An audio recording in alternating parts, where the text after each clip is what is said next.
to hear a lot about your new album from Friction. Yeah. I was hearing that the previous album that you did was from 2021. Can you tell me a little bit about the journey from that one towards this one?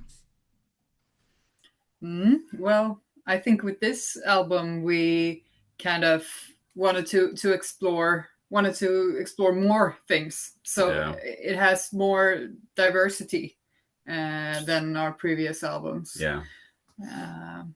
It's more experimental. I mean, we've always been a bit experimental, but this time we really want to try to do even more synths and do even more soundscapes and weird stuff and just see what happens. And it was a good idea. Yeah, it was really funny. And we've been working differently as well, because now since February, I think it was, we decided to start releasing a new single. Like at first we did it every second week. We wrote and released a new song every second week. And then we decided it was a bit much, so we slowed down to every third week. And we're still doing that. So we've been doing that for a long time now. And it's been really great for our creativity. Yeah, we're learning a lot. And we're also we always been writing a lot of songs. The difference now is that we just release more. Instead of just putting them to the side and saying, okay, we can just do 12 songs on an album. So these 30 songs, they just have to wait or whatever. So now we just figured out why don't we just release them? Because they're good songs, and we're still not going to release everything we do, but we do release the things that we do feel like are good and great. So, and it's a shame to just let songs sit in the dark for no reason at all. So that was a big difference. Yeah. And I think we also changed a bit of... we were more dark before. Like we talked a lot about depression and anxiety and all that, because we dealt with it personally and so. Yeah. And I think we just changed the focus a little bit now, and we are more positive, I guess you could say. Yeah, and I think like our main mission or approach now is more like take things into your own hands and do something about your situation. Yeah, like exactly. you have the power to change your life. If you don't like your life, if you don't like the world, it's up to you to make the change, because you can't rely on anybody else to do it, and you should not rely on anybody else to do it. I think that sums it up. Yeah, I think so.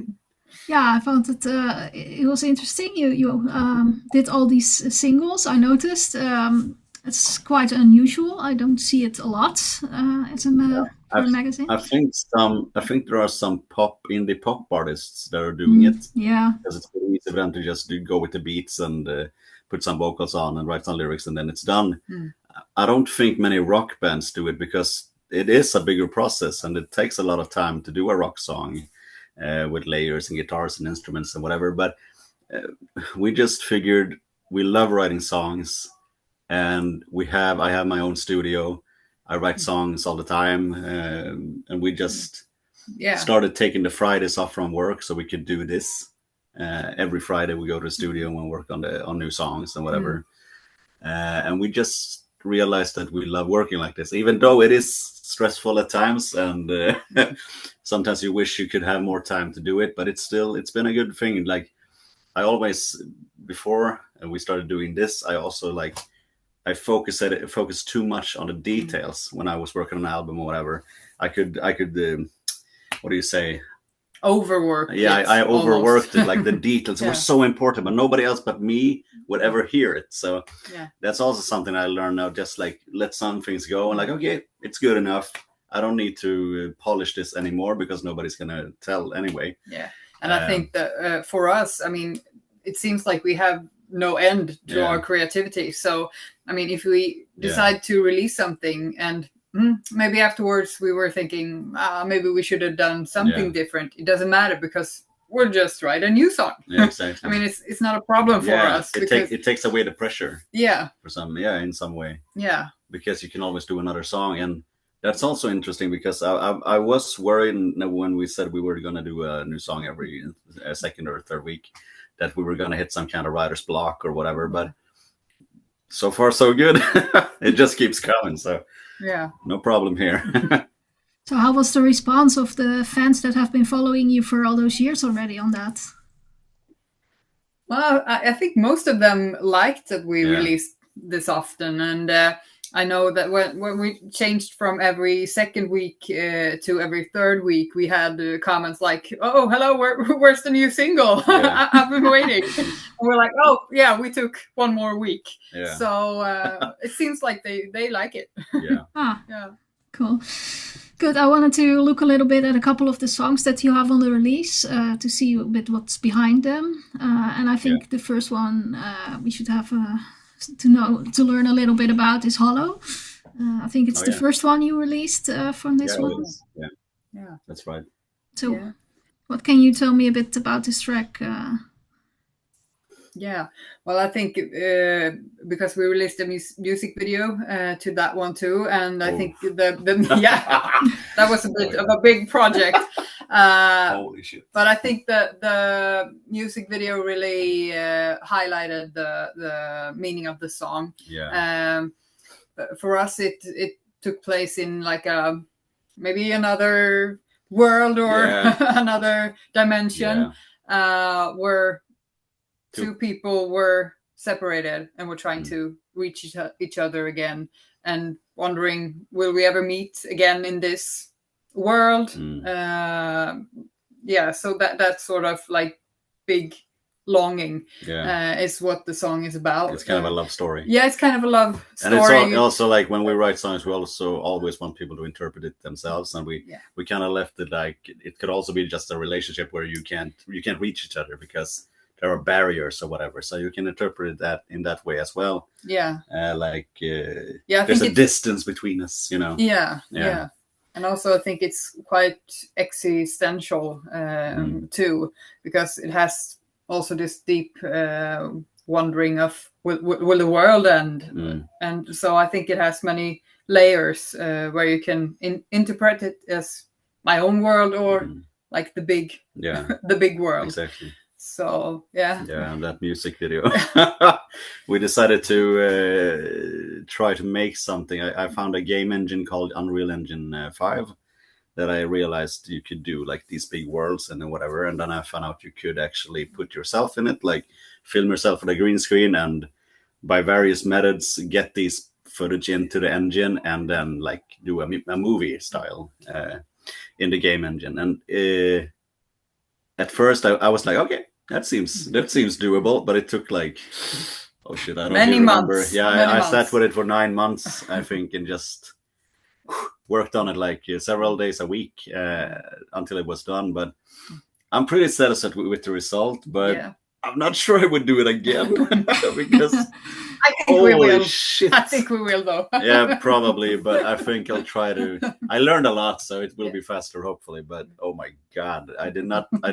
I thought it would take like 2 months, whatever. But but sometimes you just got to do these things, you know, because that's kind of the thing that I want to tell people as well, because I think people give away too much control. Like, for example, I have a studio, we record our own music, I mix and master and whatever. We do our own music videos. We have the control. We can do these things because we learn to do these things. And we don't have to rely on anybody else or pay anybody or whatever. We can just do it. And sure, I'm not saying it's always going to be the best quality, but that's up to you in the end. If you learn to do it or... because if you never start, you're never going to learn, and you're always going to have to rely on somebody else to fix things for you. And I think people should be better at doing things themselves, because you know what your vision is, you know what you want to do, and it's hard to make somebody else understand that, in my opinion. I was always dissatisfied when earlier in our career, when I didn't know how to mix music. I always was kind of dissatisfied when we got things back. It was like, no, you didn't understand what my vision. I wanted this to be like that. And they were like, no, that's not going to sound good. But I'm like, that's up to me to decide, you know, but sure. I mean, I think people should just try to do things more themselves, even though it is a big burden and it takes a lot of time, but sure. It's not for everybody though. I realized that as well. But I mean, we can just, if we talk about this thing that we release this often, we have some contacts in the music business, and all of them have said like, no, you cannot release that often. Yeah. No, it's not good for you. No, that's not going to work. It's never going to work. But I mean, for us, it has worked really good. Yeah. We have actually gained more listeners as a result of releasing that often. So I think people should just try to go their own way. Yeah, exactly. If they have an idea, just like go for it. Try it. I think the lesson here is that there are many ways, there are many paths you can take. You got to focus on your strengths. What can you do? What kind of tools do you have in your toolbox? If you're a good person in front of the camera or very interesting, maybe you should be an influencer and go that route. None of us are really that comfortable with just sharing whatever. Like I hate social media. I don't get it. We're too busy living exactly. life. I'm too busy writing songs. So that path is the best one for us. And I'm sure there are thousands of paths. So going the record label path, sure, why not? Go ahead. You just have to figure it out. Just sit down and what do I want to do? What can I do? Something like that. You asked about Hollow, but we had a big discussion. Sorry about that. Yeah, well, that comes with it, I guess. I think earlier this year, I got to know a couple bands which are doing more like releases, and they choose to do quite a lot of covers. I saw you had a couple in the past, mainly as well. I think it could be a way to get people to like them.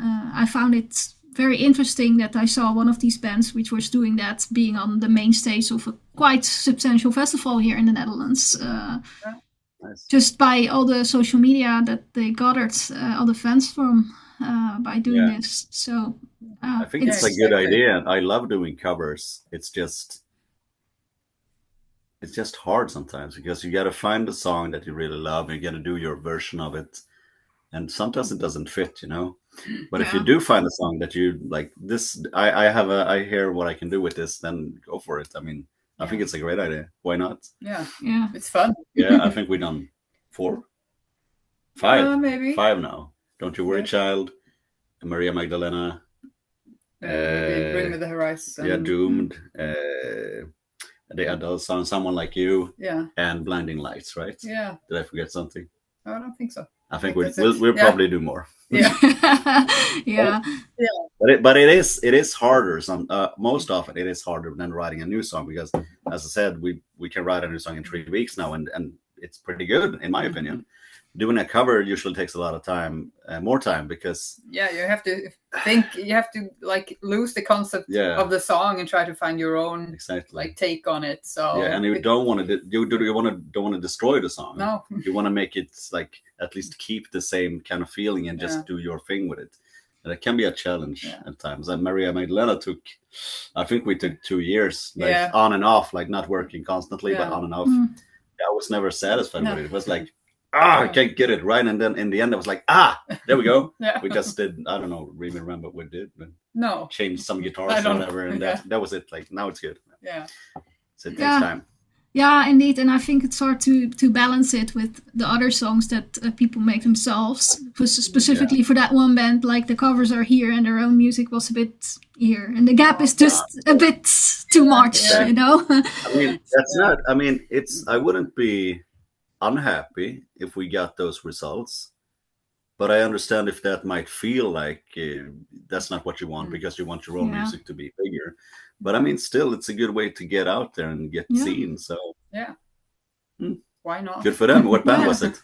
Oh, I completely forgot, but oh well. It wasn't completely my kind of music, but I found their concept very interesting.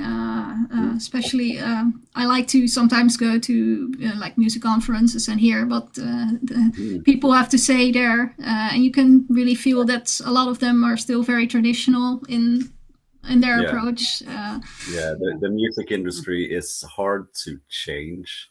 And most people, as Kat said, they're just going to look at what you're doing. If you're doing something different, say, that's never going to work. Yeah. You can't do it like that. You got to do it like this and this and this and this. We got these points. We got to follow these rules. Yeah. And it's like, sure, that might be right for some people. I'm not going to say it's wrong, but it's not for us. We want freedom. We want to be able to do things, and we want to move fast. Oh yeah.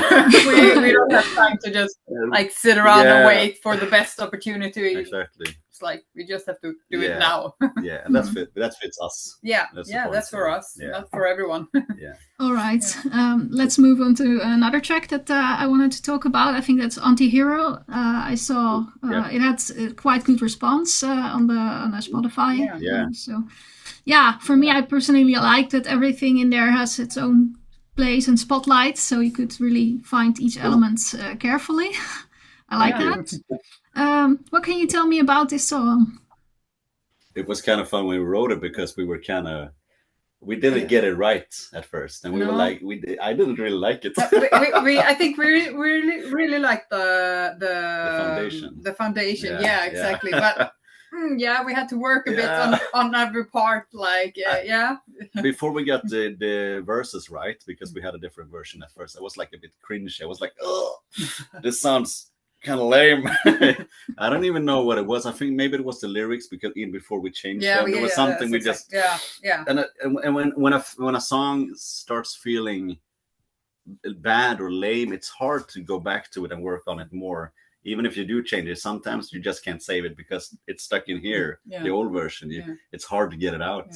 But we believed in it. Yeah, we believed in it. So we had to. We changed the lyrics, and then it felt good. Finally. Yeah, it's a very powerful song. So it's kind of funny because it's One More Day is our best song before, and I think Anti-Hero is doing better overall actually now, and that's kind of fun because it's the first song in many years that actually took over One More Day. That was fun. So great response. Yeah, definitely.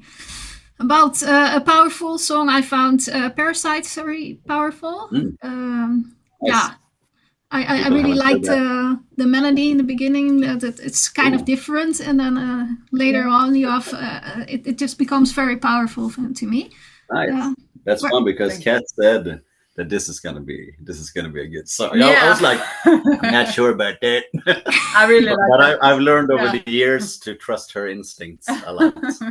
So sometimes I'm like, nope, you're wrong. But these days I'm more like, okay, maybe we're on to something here. I'm just gonna shut up. No, but I really like that song too. Like you said, like the change from the verse to the chorus. It's I love that when it goes like from very dark to a bit more like open. Do you remember the inspiration for the song? Why we wrote it? Oh yeah, the what do you say? The TV series. Legion. I don't know if you've seen it.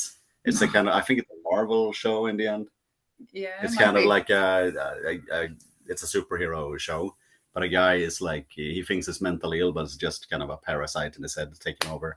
Slightly mentally ill too. Yeah, exactly. Yeah, sure. So we just got this idea to write about this song from that show because we wanted to do something like that could fit with something like that and that feeling and whatever.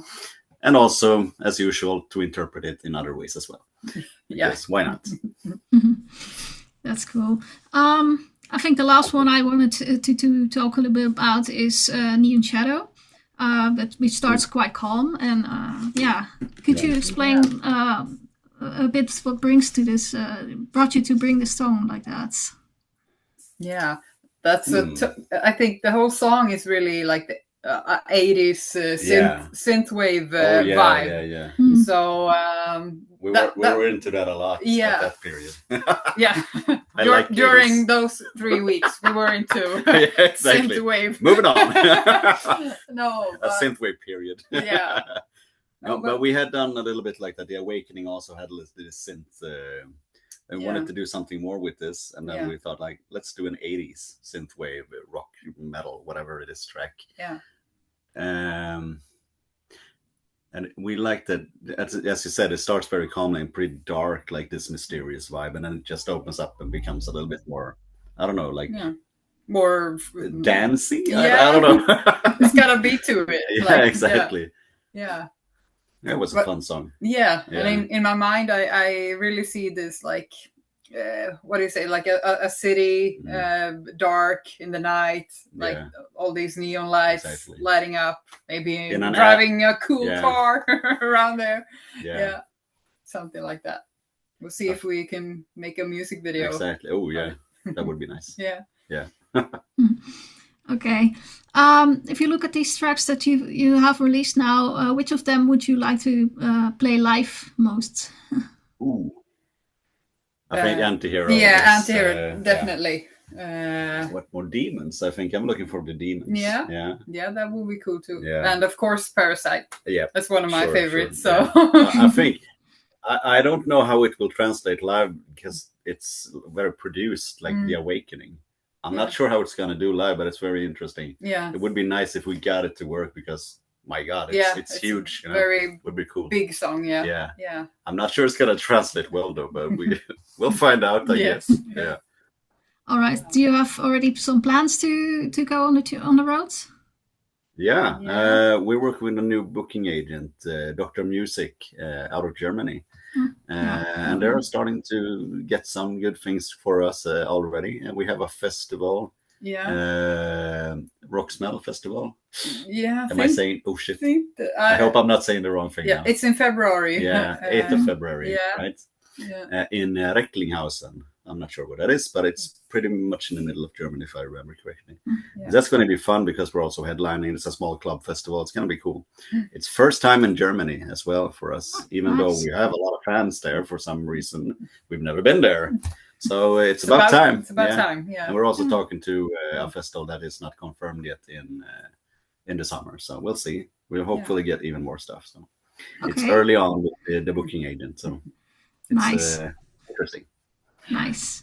Okay. The final question I have for you suits the series. Do you have a Christmas wish or some wisdom to share with the world? Ooh. Well, I think believe in yourself. Oh yeah, that's a good one. Yeah. That's what we are trying to do. Yeah, and don't try not to let fear stop you from doing things, because that's most often what people are. Either they're lazy or they're afraid. And don't let being lazy or afraid stop you. Just if you want something, if you have a dream or whatever, just start doing whatever it is and see what happens. Otherwise, you might just regret it. Yeah. You will never regret that you tried. Hopefully. Hopefully. All right. Some very nice words. Thank you very much for your time. And we'll hope to meet on the road somewhere.